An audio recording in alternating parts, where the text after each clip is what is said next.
Let's start with social media since we're kind of into that now. Like, how long did it take you to like grow your fan base? Oh, wow. It's still growing. It's been 5 years and it's still growing. One thing that I've learned over the years, we look at numbers. We look Mhm. at, oh, this person has 20,000 followers, oh, they have 100,000 or they have 1 million or this person has five. Um, Authentic, real followers is really what Mhm. pushes your needle. That's what Mhm. really gets you the exposure. That's what really brings you the business, having authentic people. Because believe it or not, having 10,000, 20,000 followers is great, but if 900,000 of them are bots, then it's Ooh. nothing, you know? Nope. I I have a really close friend of mine that has like tens of thousands of followers. Hello, everyone, and thank you for joining us today on another episode of Entrepreneurial Truth. On today's episode, we have Rebekah Brumfield, and she's going to be sharing her insights, her entrepreneurial journey, everything that she's doing. Rebekah, thank you so much for being here today. Yes, absolutely. Thank you for inviting me to your space to share a little bit of information. Well, I mean, a lot of information because I see all the great things that you're doing. Can you just tell our guests a little bit about what you do, who you are, and who you serve? Yeah, for sure. So, my name is Rebekah Brumfield. I live here in Baton Rouge, Louisiana.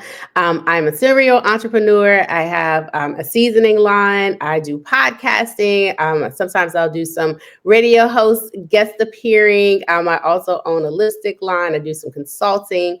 And I just love helping people. I just love helping people understand their business, understanding small businesses, just being as authentic as possible and letting them know that this process is not easy, but there are people out there that are willing to help and willing to build community with you and help you to thrive. Love it, love it. And everyone, okay. Now, when she said serial entrepreneur, I knew you didn't understand. Like she does everything. Just break that down for me. Like, how do you accomplish so much in 24 hours? Oh, I don't. I have to take it a little bit at a time. You have to prioritize. That's number one. I am old school, so I have like an agenda book or like a calendar. So I write everything down, all of the dates and things that I have scheduled in my phone. I transfer them there. And then I just try to take on what I can handle at that time because it can be a lot. It can be overwhelming. There are times where I've experienced burnout because I'm trying to help so many people. I'm trying to do so much, and I was neglecting myself. And so I had to get more organized. And like I said, I had to figure out what was priority, where did these things fall in my task list? And I wanted to make sure I was giving my best so that I showed up giving everything that I had and delivering excellence. Awesome, awesome. And we're just going to dive right in and we're just going to start tackling. What do you rate as like top priority for a day? Oh, top priority for the day is definitely setting my intentions. Just asking God, okay, well, what is it that you have for me to do today? How can I be of service? Who can I help today? Um, just making sure that whatever it is that I have going on, that it is not going to interfere with the day's task. When you're working with other people, there are deadlines, there are several other things that have to fall in place so that they can be successful. And in turn, you're successful. Awesome, awesome. All right, and as we have like young entrepreneurs starting out, right? And they may be tackling just one. Can you give them a couple of tips on how to actually prioritize? So, okay, let's say they're not working with other people and it's just them alone. Like, how do you prioritize? Like, what is that number one thing that you should do? So I would say, how do you prioritize is based on the deadline or the need. Is it a quick turnaround? Do you have a couple days out? Is it something that is needed within minutes? That is how you prioritize what needs to be taken care of. If it's a larger project and it's something you're working on your own, just how can you break that into pieces so that you're not overwhelming yourself because life happens. Things happen throughout the day. If you have kids, they have to be picked up, dropped off. Family, just whatever it is, You have to be able to section off pieces that you can handle and knock it out and move on to the next. But if it's going to require you to focus in, to lock in and spend a little bit more time, then you have to set that time aside. You have to lock in for yourself to say, okay, I need these 2 hours, 3 hours uninterrupted, no calls, no emails to get this task done because I have a deadline. And you can set your own deadline. It could be maybe 7 days out, but if you're setting your own timeline and you want to give yourself enough space and grace to complete it, maybe set that timeline to 4 days. Mm-hmm. Mm-hmm. Wow. Wow. Okay. And for an entrepreneur that has multiple businesses like yourself, what is the number one deadline for you? Is it just what people require of you, or is it like a monetary deadline? Like, I need to make X amount, so this is the deadline. Some of them are not monetary based. Some things are just things that I offer to help with. I'm still building quite a few of my businesses. So a lot of it is being of service, just adding my extra touch or my expertise to whatever it is. So when it comes to those deadlines, not necessarily letting the money guide me, but if there is a price tag attached to it, of course, you want to make sure you're knocking it out before, so you get your check. But I definitely just try to make sure that I don't overwhelm myself. I don't stack too much. And that way, like I said, I always want to deliver excellence. I always want to make sure that whatever it is, whether it's something with my name attached or if it's something I'm working for a client on the back end, in the shadows, I want to make sure that they're represented well. Mm-hmm. Mm-hmm. And I heard you say, okay, being of service, right? Mm-hmm. And community. Do you do a lot of it, and does that help to get your name out there? Absolutely. When you're first starting out, people want to see what is it that you do? Who are you? If you're not someone that already has an established brand or established business and you're just starting out, or if you're pivoting and you're going into a different direction, people like to see results. People like to see what is it that you can do. And so a lot of it is like in-kind donations or, a lot of volunteering or a lot of just, sponsored buy without getting a return. So you have to find different ways so that you can get yourself plugged in and immersed in different areas. Like I said, if you have people that are just starting over, they're pivoting, they're changing their routes because of the economy or whatever their business may have been. And so now they have to build up that base of trust. So it takes a little time. So, you may have to forego a check or two, in the front of it. But on the back end, once you've built up that name, that reputation, people know they can depend on you. They can trust you. They can trust your vision, then it all falls into place because word of mouth is, still a very large referral base. Mm-hmm. Mm-hmm. Wow. Wow. Okay. And for your personal business, right? The distributorship that you have going on, right? So you have your seasoning line, you have Yes. your lipstick. Okay, explain a little bit about how that works. So with the lipstick, I have a manufacturer that is in Nigeria, and so from there, the beginning parts of it, of course, is sampling. You have all of these different cosmetic manufacturers across the world, finding the right brand, finding the right combination of color. Is it going to live up to what I want? So I have a matte lipstick line. So it's long lasting. I need to make sure, is it going to last? I'm telling people it's long lasting. The color is, high pigmented. All of these things go into research and development. So it took a little while to find the right company that aligned with what I saw for my vision for my line and being able to have consistency with that.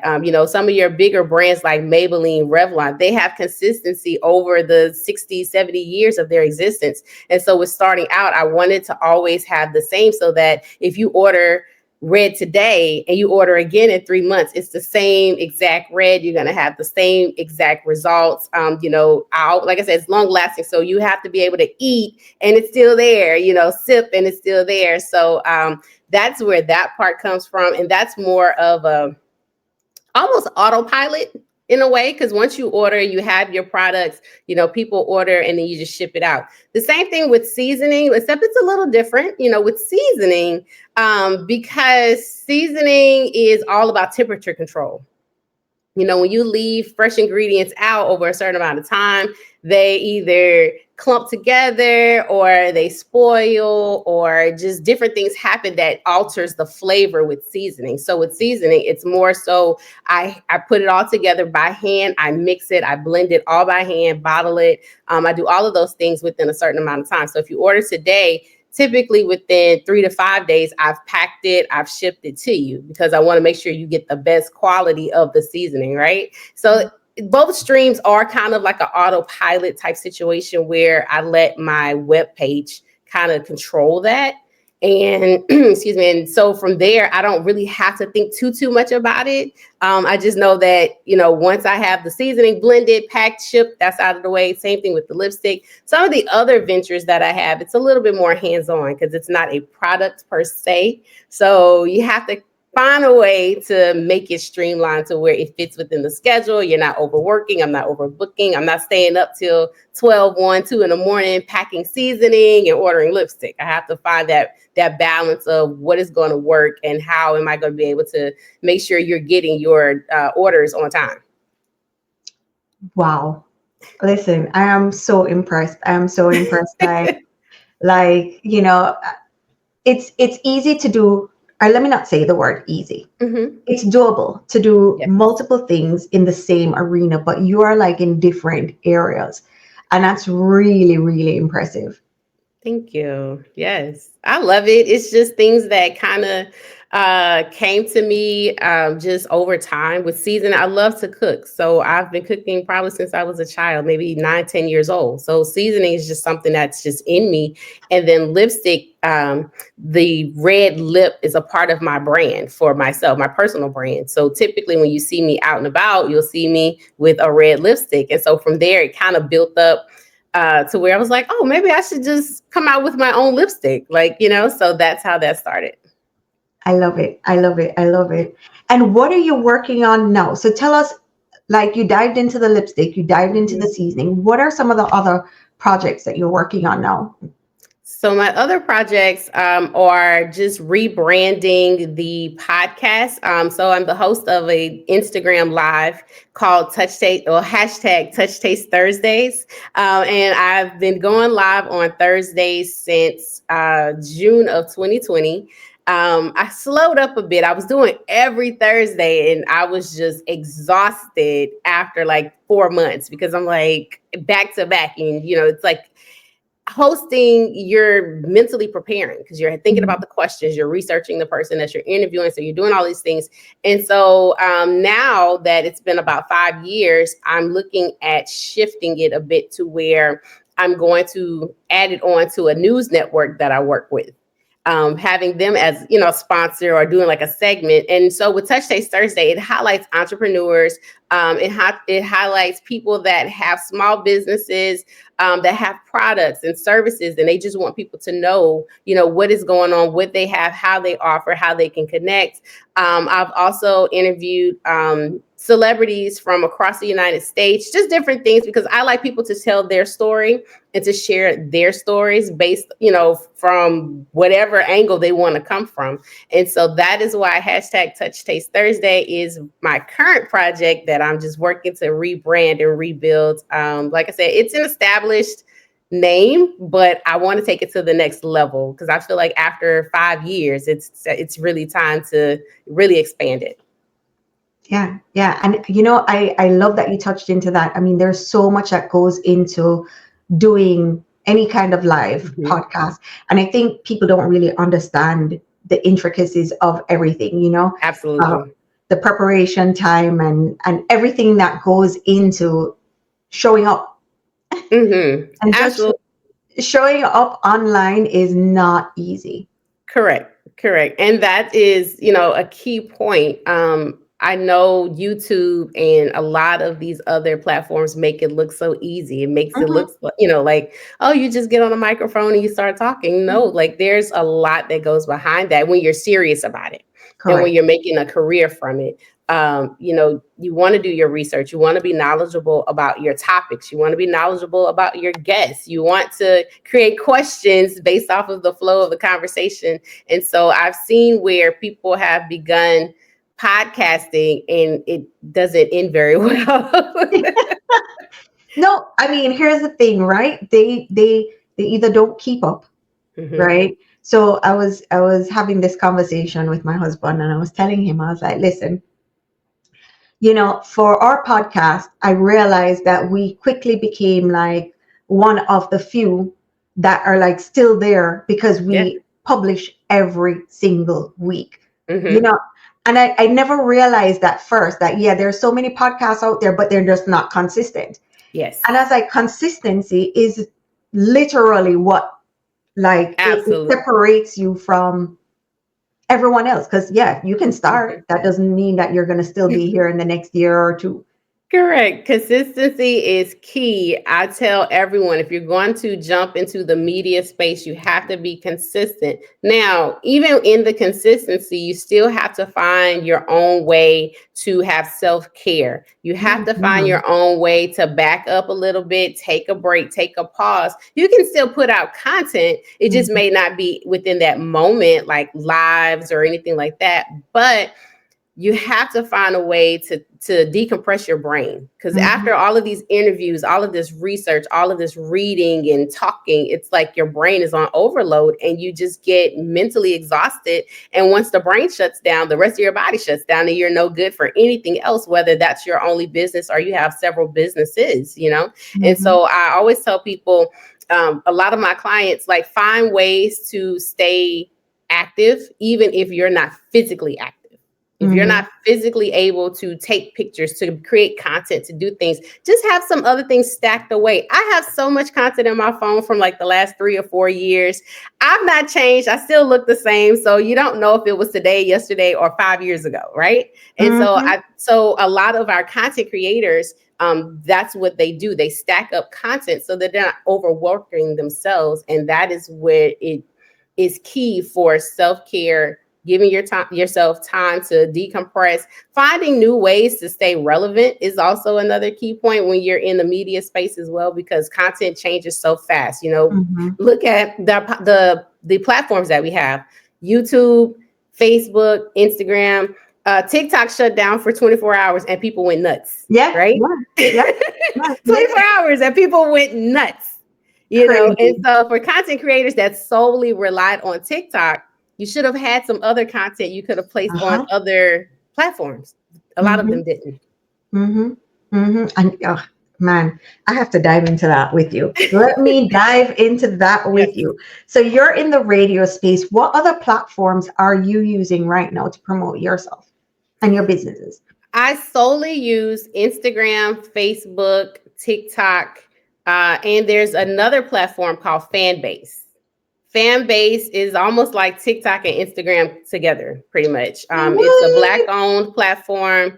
I've been on it maybe like about 4 years. I don't post as much content as I should, like I do on Instagram and Facebook, but I definitely go back and I add to it. And so that's what I use. That is the main thing. Some of the newer platforms, that's not really my generation, so I don't know. I'm not as familiar, but I know my demographics and I know my target audience, and they're on TikTok, they're on Facebook, they're on Instagram. They'll go back and watch YouTube. So those are the platforms that I mainly use for myself. I love it. I love it. And in terms of growth for your business, growth for your social media, let's start with social media since we're kind of into that now. Like, how long did it take you to like grow your fan base? Oh, wow. It's still growing. It's been 5 years and it's still growing. One thing that I've learned over the years, we look at numbers. We Mhm. look at, oh, this person has 20,000 followers, oh, they have 100,000 or they have 1 million or this person has five. Um, Authentic, real followers is really what Mhm. pushes your needle. That's what Mhm. really gets you the exposure. That's what really brings you the business. Having authentic people, because believe it or not, having 10,000, 20,000 followers is great, but if 900,000 of them are bots, then it's Oh, nothing, you know. yep.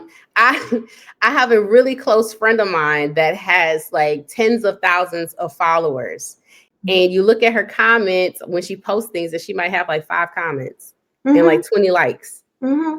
And I'm like, how? And then I Exactly. realized she may have been using something to kind of boost it up, or to, be able to have access to certain back end things on the platform. And I'm just like, but that's not authentic. That's not real. And so growing slowly but steady and having authentic users following and engaging, that gives you so much more engagement across the board and across platforms. Because Mm-hmm. with Meta having Instagram and Facebook, believe it or not, they actually do kind of go across platforms with engagement and viewership. Mm-hmm. Mm-hmm. Wow. Wow. I'm glad you brought that up because yes, I think a lot of us out here, we judge, where that person is based on the numbers, Hmm. right? Yes, yes. All right. And then tell me about the growth of your business. So, okay, so you Hmm. use social media to grow, Yes, but like for your business, how yes. else were you growing in the community? So growing in the community, that goes back to, like I said, just showing up, participating in different events, connecting and saying, hey, I have seasoning. I would like to put my seasoning in your VIP bags. Or if you are doing a giveaway, I would like to donate some seasoning to your giveaway. Same thing with lipstick. There's a lot of pop-up shops here. I'm Mhm. not really a pop-up shop girly. I probably should. I absolutely probably should. I just haven't gotten to that space where I'm like, I want to participate and vend at all of these pop-up shops, because believe it or not, it's a lot of work going into planning for Mhm. pop-up shops. You have to plan, your products. You also have to plan the things that you need, like bottles and labels and all of that stuff. And so I just hadn't tapped into that much. I've done it. I didn't really like it. And so I said, well, let me pivot and figure out something better. And that is what led me to reaching out when these empowerment seminars are going on, or women's groups, church groups, men's fellowships, whatever it is, just letting them know, hey, I have seasoning. I would like to, be included as a vendor in your VIP bags, or just having product placement. Sometimes you can also find content creators in your area that may or may not charge to review your product. That's how I began, as a product reviewer.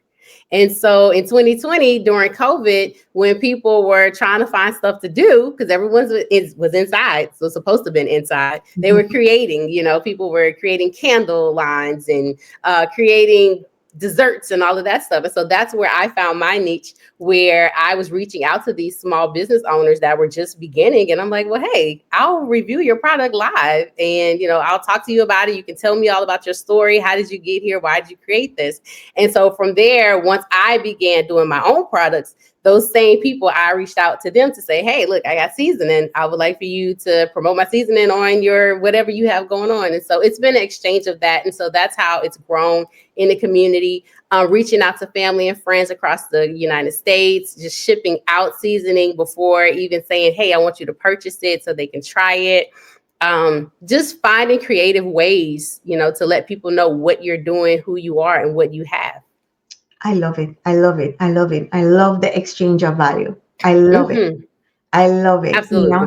I want you guys to hear what she's saying, right? So not everything is about money, right? When you're just starting, you Hmm. have to put in the work. Yes. I realize that there are multiple generations listening to our podcast, and I'm telling you, regardless of what, you have to put in the work, right? In order to grow, you have to put in the work, one way or the other. It's not like entrepreneurship is not this easy magic pill that Not at that you all. see. It's not. It's I not. wish it was, but it's not at It's not. all. It's all about the work. Hmm. Oh man, there's so many things. Like I sat down and I was like, okay, how can I make sure that this conversation is not only impactful, but I get as much in the time that we have, right? Yes, yes. So I mean, we're starting in reverse because I didn't even ask you your story or any of that stuff. Because I'm like, let me just get to it. Yes. But Yeah. yeah, you started to talk about, getting into it during COVID. Is Hmm. there more to the story that you want to share? Oh gosh. So I, like you said, going in reverse. So that is how I started. That was my first initial introduction to the media space. It was, it's like I remember to the day. I was in New Orleans airport. I was traveling to Detroit to visit my parents. I had just purchased some wireless earbuds from Raycon. Um, and I mean, I was new to the wireless things because, I still had the ear pods with the string to it. So I was like, okay, let me try these, whatever. So I was in the airport and I just did a video and I was just like, hi, everybody. I just bought these AirPods. I can hear my music clearly. I can hear people around me, but it's not overwhelming. Like, just a quick little, maybe 30-second video about the AirPods. And so once I posted it, it went to like Facebook, Facebook universe. And so from there, people were messaging me like, hey, what do you really think about it? Did you like it? Did you enjoy it? I'm like, yeah, it's great. Like, let me know once you order them. So people started ordering them. And so that was my first video, my first review, my first like content creation kind of space. And so it just kind of started to grow from there because, like I said, 2 weeks, maybe 3 weeks later, the world shut down. People were starting to create their products and they were posting that they were, creating this, that, and the other. They were selling whatever. So I would just reach out to them and say, well, hey, I'm in Baton Rouge. I would love to meet you to order candles or to order cupcakes or whatever. And so I started doing that. So after a while, it became where people were reaching out to me to say, hey, well, I have this, I have that. There were a lot of groups, like people becoming CEOs. They were creating businesses. So now they're the CEO, the presidents of these businesses, right? And so in those groups, just posting, saying, hey, I'm a product reviewer.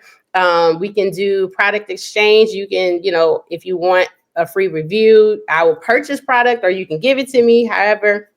And so from there, I did that for about 2 years and I just kept going. And then, like I said, I got to a space where I was like, I can create my own products, So that's where the lipstick came in with my personal branding look, the seasoning, because I love to cook. And then I started helping other people build their brands, building their platforms, because I had a lot of senior citizens that didn't know how to work social media. They weren't interested in learning social media and they didn't know how to work social media. So it's like they had businesses, but they wanted to know what were they missing and how could they tap to their market. So that's where the business itself started to come into fruition of, okay, well, let me help you build your social media. So now I'm creating all of these Instagram pages, all of these Facebook pages, helping people take pictures, post pictures, create content for their business. And so now I have about 4 or 5 clients that I've worked with since that time that their business is now just fully automated through social media. Like they don't even have a brick and mortar or they're not inside their home anymore. They're just shipping it out. And so that pushed me a little bit further into, well, let me expand my podcasting outside of entrepreneurs to just people that want to come and talk and share their stories. And so from there, I've been able to interview a lot of celebrities through different networks that I've met. I was on Clubhouse for a while, so I met a lot of people through Clubhouse that wanted to come on and talk about it because podcasting was fairly new in 2020, 2021. And so having a space where people can come and talk and share their own stories versus what was in the tabloids, what were rumors, it was a safe space, or it is a safe space. And so that is how we got from there to here. And so, like I said, now 5 years later, Touch Taste Thursday is a thing. Like people know Touch Taste Thursday and they can equate that to Rebekah and, being a product tester, being a content creator, being an entrepreneur and helping people to also create spaces for themselves as entrepreneurs. So that's that. Love it. Love it. Love it. Love it. Love it. And for everyone that knows you, they know how to find you. But for everyone else that doesn't, can you let everybody know how they can find you, where they can find your products? Yes, absolutely. You can go to my webpage. It's RebekahBrumfield.com. I'm on Facebook at Rebekah E. Brumfield. I'm on Instagram at Rebekah with a K. I'm on TikTok, Rebekah with the K225. But definitely, if you just type in my name in Google, something will pop up, whether it's LinkedIn or YouTube or some pictures or something. Something will pop up if you put in my name in the Google search. Love it, love it, love it, love it, love it. And I love everything that you're doing. It's Thank like, you. I mean, you're phenomenal.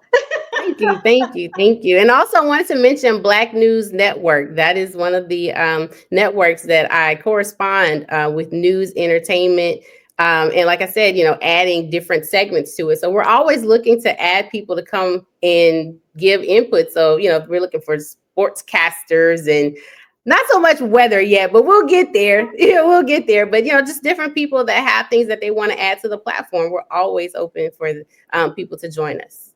Love it, love it, love it, love it. If you could give your top 5 tips to the Mhm. entrepreneurs listening, what would they be? Oh gosh, number one, five, like out of five, the number one thing I would say, follow your gut, follow your heart. If it's something that you feel that God has led you to do, and it's something that is just constantly coming up, that is something for you to do. Explore that. A lot of times, like I dream vividly, I dream in color. And so when things keep coming up in my dreams, I'm like, okay, God, this is something that I need to look more into. And so that would be my number one top thing. Secondly, prioritize. We're in a space where everything moves so quickly and everyone is always fast paced. Everyone is always, I need it, I need it, I need it. But you have to work at your pace. When you don't work at your pace and you're trying to go above and beyond too fast, too soon, it's not going to yield the result that you want. So I would say work at your pace and find what your lane is. The third thing would be find what your lane is. Don't be in everybody else's lane. You have to find what you're good at, what you're passionate about. Trying to do too much, trying to keep up with social media, you're going to be exhausted and you're still going to be all over the place, Hmm. right? The fourth thing I would say is to find community, find a group of people that are in that same space that you're in and get some mentorship, learn, be a student. You can always learn. There's never anyone that's been successful that has ever said, oh, I know it all. They're Hmm. constantly learning. They're constantly, watching podcasts like yours. They're, reading. They're in seminars. They're taking continuing education classes to be better. And then I would say, lastly, just be as authentic as possible. It probably should be number one. But in the midst of all of it, be as authentic as possible. People love authenticity. Be who you Hmm. are. I pride myself on what you see online is who you see in person. Hmm. I feel that that is something that is lost in social media as well. People creating these alter egos, and it's not real, it's not authentic, and you have to be who you are because trying to be someone else is exhausting. Hmm. And don't be afraid to show up as that person, you Yes, know, yes. because Be who you are. I find that it's a lot of the time is fear that stops people Hmm. from showing up authentically because they have a feeling that they need to appear as someone else, right? Yes, In order to yes. be accepted. And yeah, yeah. Absolutely. Be who you are. I mean, you are who you are, and you'll be surprised the amount of people that love and respect your transparency, your authenticity. As we grow, we learn to just be yourself because that's easier than being a fraud. Absolutely, absolutely. It's way easier to be yourself than anyone else. So Yes. love that. Love that. Rebecca, thank you so much for coming on today. Yes. Thank you Thank you for so much for having sharing. me. Oh, absolutely. It was a pleasure having you on. And of course, hope to have you on again. Absolutely. Anytime. Awesome. Thanks again.